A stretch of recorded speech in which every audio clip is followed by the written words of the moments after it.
Bienvenue sur Africa 24 pour cette nouvelle édition de l'Africa Tonight. Au sommaire, bonne nouvelle. La présidence camerounaise l'a annoncé ce samedi. Les 27 otages camerounais et chinois enlevés au mois de mai et juillet dernier par le groupe terroriste Boko Haram ont finalement été libérés. Le point dans cette édition. Cette année, c'est à Ebibéyin que l'anniversaire de l'indépendance équato-guinéenne a été célébré. En ce dimanche 12 octobre, le peuple équato-guinéen fêtait donc ses 46 ans d'indépendance. 46 années pendant lesquelles les autorités du pays se sont appliquées à favoriser le développement économique de leur nation. Vivre avec la schizophrénie, c'est le thème retenu pour la Journée mondiale de la santé qui a eu lieu le 10 octobre. Focus sur les politiques de santé publique développées au Sénégal pour améliorer les conditions de vie des malades mentaux et de leurs familles.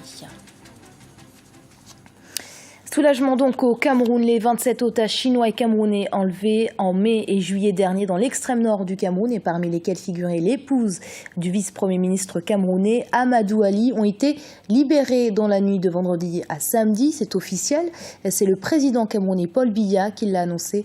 Des enlèvements perpétrés, nous vous le rappelons, par Boko Haram, groupe terroriste très actif au Nigeria et qui commence peu à peu à s'exporter au-delà des frontières nigérianes. Le point avec Hanan Faro. La nouvelle a été annoncée par le président camerounais Paul Biya sur les antennes de la radio d'État. 27 otages de la secte Boko Haram ont retrouvé la liberté.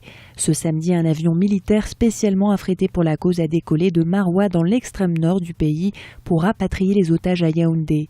Les autorités camerounaises avaient mobilisé de nombreux moyens pour leur libération.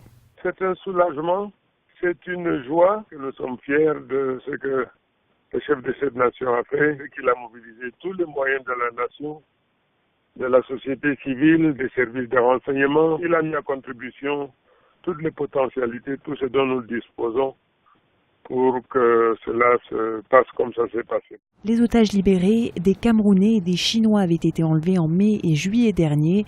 L'épouse du vice-premier ministre camerounais Amadou Ali est également saine et sauve.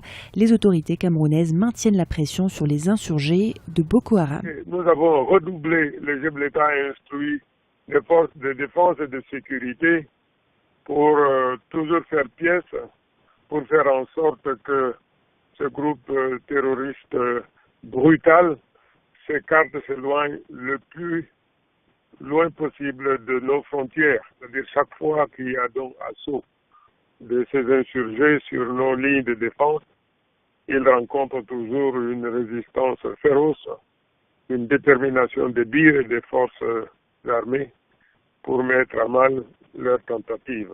Malgré la libération de ces 27 otages, la situation reste tendue dans le nord du Cameroun. Ce lundi, au moins 8 personnes ont été tuées dans une attaque à la roquette attribuée à Boko Haram.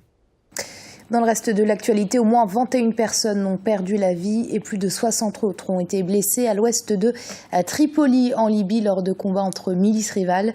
Depuis la chute de Mouammar Kadhafi en 2011, les guerres de territoire entre les différents mouvements rebelles l'ayant combattu sont quasi quotidiens dans le pays.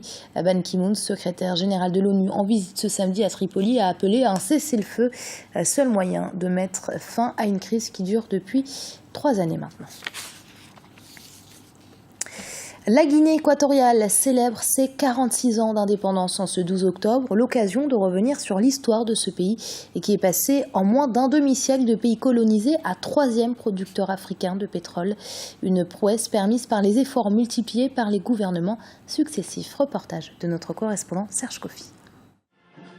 La nation équato-guinéenne fête ses 46 ans d'indépendance. Les autorités politico-administratives et diplomatiques du pays se sont retrouvées à Ebibéyin, le chef-lieu de la province de Kientem, pour célébrer la fête nationale du pays. Le président Théodore Obiangema Bazogo a présidé le traditionnel défilé militaire du 12 octobre. Une célébration qui ravive le sentiment national du peuple équato-guinéen.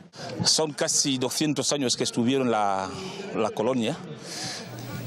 sortait de 200 ans de domination coloniale. La métropole dominait le pays et pour les Équato-Guinéens, c'est l'une des plus grandes fêtes. C'est la fête de l'autonomie et la fête de l'indépendance. Ce fut le combat des leaders de ce pays. Il faut se souvenir de Acacio Maniela, et Salvador Ndongeka.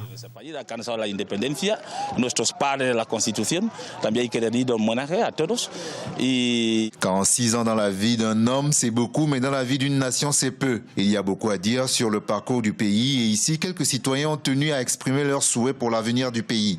Parler de notre indépendance aujourd'hui, c'est parler de notre futur pour que nos enfants, petits-enfants, bref les futures générations, trouvent un pays avec un bien-être, un pays de droit.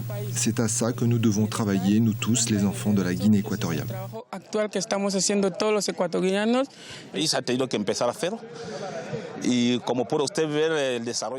Nous avons commencé de zéro depuis les indépendances, mais nous devons encore insister sur plusieurs aspects comme le développement culturel, le développement social. Francisco Macias Nguema fut choisi président de la République le 12 octobre 1968. L'ancienne dépendance autonome de Guinée espagnole devenait une république indépendante, pleine et entière et prend le nom de Guinée équatoriale. Le pays a fait du chemin depuis. En devenant depuis quelques années le 3e pays producteur de pétrole du continent africain, le pays aspire aujourd'hui à l'émergence à l'horizon 2020.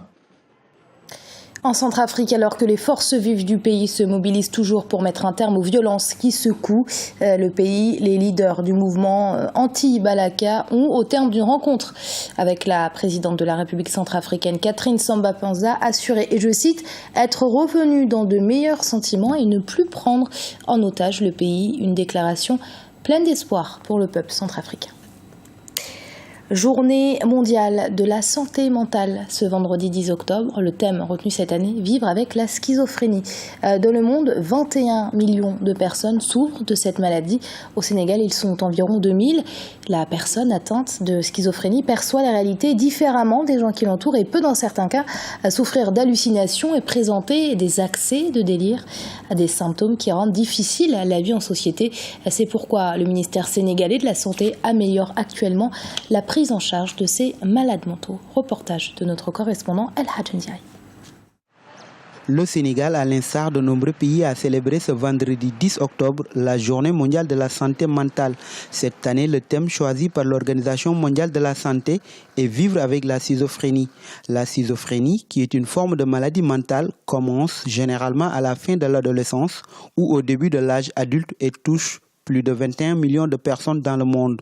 Dans la région africaine, on estime que jusqu'à 1% de la population souffre de la schizophrénie. La schizophrénie est une affection mentale qui affecte la façon dont une personne pense, agit, exprime ses émotions, perçoit la réalité et même son comportement vis-à-vis d'autrui. Une personne souffrant de schizophrénie parle de manière étrange et perd le contact avec la réalité. Cette maladie touche plus de 2192 personnes au Sénégal. Cette journée a donné l'occasion au président de l'Association des malades mentaux de déplorer le nombre insuffisant de spécialistes et de structures pouvant accueillir les malades mentaux errants, ainsi que la stigmatisation dont ils sont victimes. Quasiment inexistant au Sénégal, des efforts devront être également déployés pour l'ouverture d'une filière de formation des psychologues à l'université Cheikh Anta Diop de Dakar. Pour tout cela, il sera donc louable de mettre en place une politique de santé mentale que le Sénégal ne dispose pas jusqu'ici. C'est pourquoi nous vous invitons ici à bien vouloir prendre toutes les dispositions pour l'installation d'un comité national de coordination de la santé mentale qui aura comme mission première l'élaboration d'un document stratégique de santé mentale. Pour faire face à cette situation, le ministère de la Santé et de l'Action sociale a déployé de nombreuses stratégies. Cependant, l'accroissement de la population corrélé à une urbanisation galopante fait émerger de nouvelles difficultés liées à la maladie mentale. Par exemple, il devient de plus en plus difficile pour les familles de contenir un malade mental avec des troubles de comportement dans des habitations exiguës. La conséquence est qu'aujourd'hui, qu'il est habituel de voir des patients de tout âge passant l'essentiel de leur vie dans la rue. Et c'est pourquoi le ministère de la Santé et de l'Action sociale développe de nombreuses initiatives destinées essentiellement à améliorer la prise en charge des malades mentaux. Parmi ces initiatives, Le renforcement des infrastructures figure au premier rang. Cette journée est mise en exergue par les autorités sénégalaises pour réaffirmer leur engagement en faveur des déficients mentaux. Le premier aspect consiste à lutter contre leur errance, mais aussi de lutter efficacement contre la maladie mentale. Et c'est la fin de ce journal. Merci de l'avoir suivi. Restez sur Africa 24, l'info continue.